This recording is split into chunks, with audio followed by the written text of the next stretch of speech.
Now, we're seeing a trend in Australia where bias against Israel is gaining strength in the media.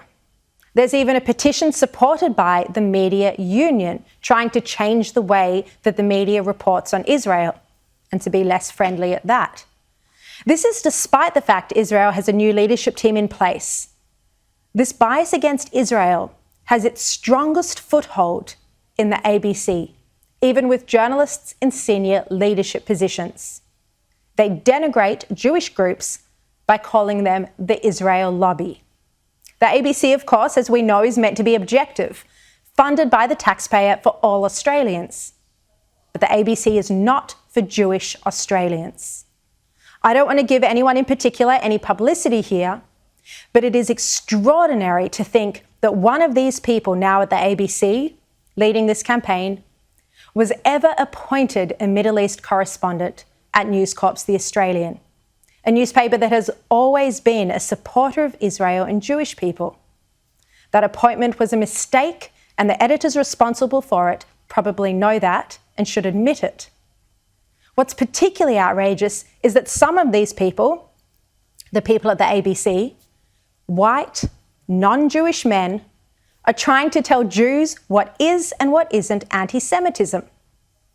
This comes at a time when there actually is quite a terrifying rise in anti-Semitism in Australia and white supremacy in Australia. Just this weekend, Queensland Police received a complaint about a Nazi flag being flown above a Brisbane synagogue. Joining me now, Executive Director of the Australia, Israel and Jewish Affairs Council, Colin Rubenstein. Colin, thank you for joining me. How concerned are you about the ABC's coverage of Israel and attitude towards Israel? Yes, well, it's out of control. Clearly, some welcome news in the last week is the announcement by the board that they're setting up an independent review to look at its editorial policies to see if they're compliant with the ABC Act. And I think equally importantly, more importantly perhaps, to review the broken complaints system.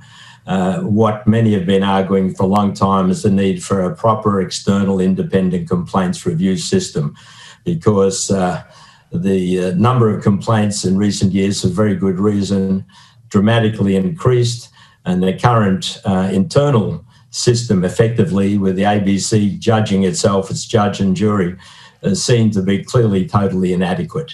That hopefully will be one step along the way. But you're right, what we have there, public broadcaster in particular, and we see it in some private publications as well, is this very anti-Israel slant and bias which has developed over the years. It reflects not only this do better on Palestine mentality, in other words, just to focus on the Palestinian narrative and freeze out the Israeli one, but it's totally unprofessional and unethical in terms of objective professional reporting. And we see a degree also, I think, of the dysfunctionality of the educational system, which feeds into the media and helps to reinforce this fallacious picture of what's happening in the Middle East. To give you an example, we hear the constant cry as to let's have a Palestinian state. Well, the truth of the matter is, of course, there never was a Palestinian state. Today actually is the anniversary, 104th anniversary of the victory of the Light Horse Brigade in Beersheba, which was a victory leading to the demise of the Ottoman Empire. This was Ottoman territory. And then, of course, that ushered in the League of Nations mandate under Britain in the interwar period. But there never was a Palestinian state. And, of course, in the 48 war, where Israel struggled for its very survival against 5 Arab armies, we had the West Bank and Gaza, occupied by Jordan and Egypt, respectively. Could have been a Palestinian state if that was the name of the game. And so the point I just want to make, of course, is that this history is eliminated from the picture. It's eliminated from the picture of the senior ABC people who portray the situation is Israel refusing to provide a Palestinian state, when we know Israel offered 3 serious offers of a Palestinian state in 2000 and 2001 and 2008, and they were rejected by the Palestinians. And talks even under Netanyahu, offered in 2013 and 14, again, were walked away from, were rejected by the current president, Abbas. So yes, that's never reported. Of just freezing out inconvenient facts from the story. Exactly.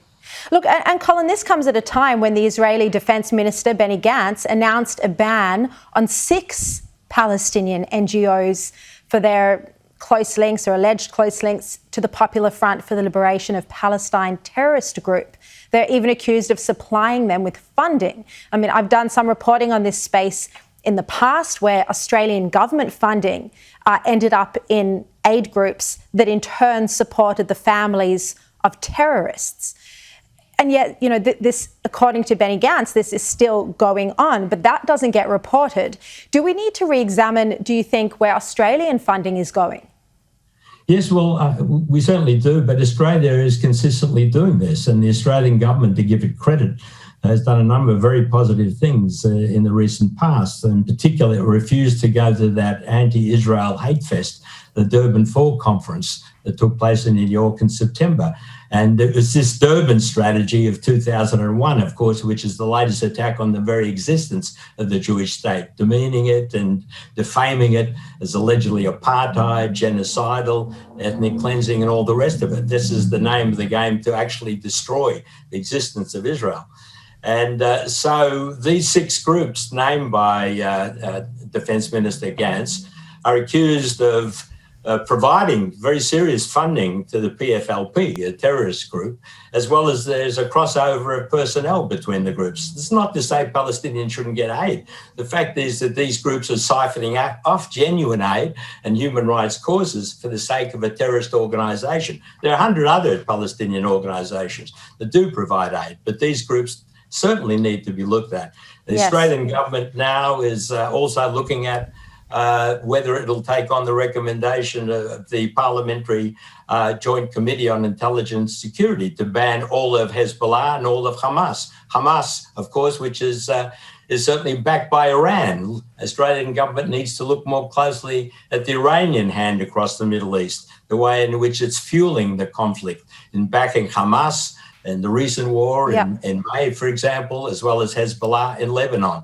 So the government is doing quite a lot, as well as adopting the IRA definition of anti-Semitism, which, despite the criticism, because allows you to criticize Israel as you would criticize any other country. Its policies and its politics par excellence. But once you start undermining the very existence of the state as Israel, you're crossing the red line. Yeah. Okay, Colin Rubenstein, we're out of time. Thank you very much for joining me this evening. Pleasure, Sharri.